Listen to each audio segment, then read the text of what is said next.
Big pass Tamil season 9 இந்த எப்ஜே இருக்காமல் இருங்க, அவன் ஒரு எச்ச வேலையை தான் பார்ப்பான். பார்வை டேரெக்டாக அடிக்க முடியல. குழம்பு மேட்ரு எடுத்துட்டாங்க கிச்சன் டீமில் இருக்குல்ல, ஏன்னா அவன் ஆள் ரம்யாவை தூக்கிட்டாங்க பாருங்க. அந்த கடுப்பில் இருந்தான் அவன். ஏன்னா எக்ஸ்ட்ரா சோறு வைக்க மாட்டாங்க பாருங்க. குழம்பு கொஞ்சோண்டு இருந்திருக்கும் போல், அடியில் இருந்திருக்கும்னு நினைக்கிறேன். அது வந்து சிங்கிளை போட்டு போயிடுச்சு போல் பாரோ கேம் விளையாடுறதுக்காக. இவன் அதை எடுத்துகிட்டு போய் கொட்டுறான், கடுப்பில் கொட்டிக்கிட்டு இருக்கான். உடனே வந்து கேட்குறாங்க, ஏன்டா கொட்டுறேன்னு கேட்குறாங்க. கொட்டாதரா அந்த மாதிரின்னு சொல்கிறான் சபரி பாவங்க.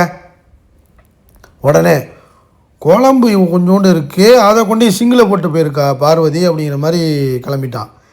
அது கொஞ்சோண்டு கடைசிடா, அது தேவையில்லடான்னு வச்சுட்டேன்டா, அது வீசிட்டேன்டா, அது முடிஞ்சிடா அப்படின்னு சொன்னால், முடிஞ்சுன்னா என்ன முடிஞ்சு, அதெல்லாம் முடியலையே, நான் இன்னும் சாப்பிடவே இல்லையே அப்படிங்கிற மாதிரி வந்து பிரச்சனை பண்ணணும்னு முடிவு பண்ணிட்டாங்க. ஏன்னா ரம்யா அடித்தாங்க நேற்று ஹெல்ப்பர்னு சொல்லி தூக்குனாங்க பார்த்தீங்களா டீமை விட்டு.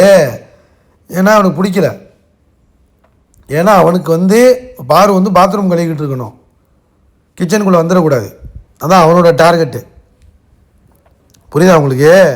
அந்த கடுப்புலே இருந்துட்டு இந்த மாதிரி வேலையை பார்த்துட்டாங்க. கோவம் வருதுங்க அவனுக்கு. போன வாரம் அது மாதிரி தான், நான் வந்து பிரியாங்காவோட ஃபேனுன்னு சொல்லிக்கிட்டு எல்லார் வேலையும் அவன் போய் செஞ்சுக்கிட்டு கேவலமாக துப்பு வாங்கினான் விஜய் சேதுபதிக்கிட்ட. இந்த வாரம் கேவலமாக ஒன்று பண்ணிக்கிட்டு இருக்கான். அடுத்து என்ன சொல்கிறான் தெரியுமா? எவனாச்சும் என்னமோ தோசை கீசன்னு எக்ஸ்ட்ரா வேணும்ன்ட்டு வாங்க, செருப்பால்ட்டே அடிக்கிறேன் அப்படிங்கிறான். அப்படி தான் சொல்கிறான் அவன். உடனே சபரி சொல்கிறான், அது மாதிரி சொல்லாது, அது சொல்லக்கூடாது, அது ஒன்றுக்கு உரிமை இல்லை அப்படிங்கிற மாதிரி சொல்கிறான். என்ன சொல்லக்கூடாது? எக்ஸ்ட்ரா இருக்க குழம்பு இருந்தால் வீசாமல் இன்னொருத்தர் கொடுக்கணும், இல்லைன்னா இப்படி தூக்கி வீசிட்டு போவீங்களா? சாப்பிட வந்து உட்காந்துருக்கேன், குழம்பு வைக்காமல் தூக்கி வீசிவிட்டு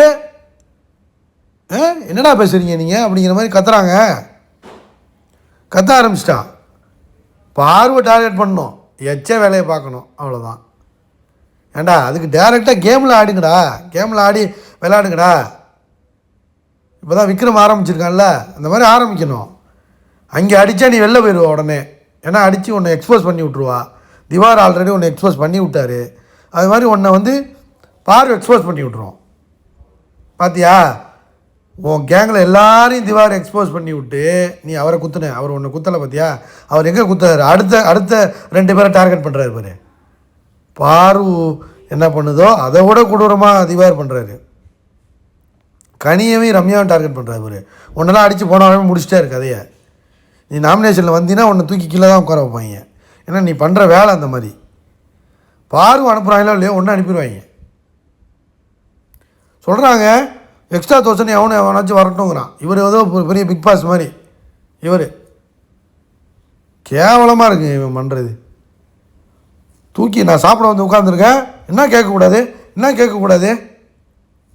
அவங்க பாட்டுக்கு தூக்கி வந்து சிங்கிளை போட்டு போவாங்க, குழம்பு மீதம் உள்ள தூக்கி வீசிட்டு போவாங்க, நான் கேட்கக்கூடாதா அப்படிங்கிற மாதிரி கோச்சிக்கிட்டு போகிறாங்க. அவன் காட்டுறான், அதை எடுத்து மூடியில் கொஞ்சோண்டு இருந்துச்சு, அதை தூக்கி சிங்கிளை போட்டு போகிறாங்க.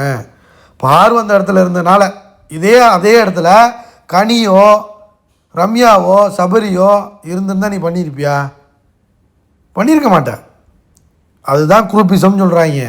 இந்த எச்ச வேலைக்கு பேர் தாண்டா எப்ஜே குரூப்பிசம். அதை விஜய் சொன்னாலும் கேட்க மாட்றாங்க. வெளியில் வந்து காரி துப்புவாங்க இவர். அப்போ தெரிஞ்சுக்க.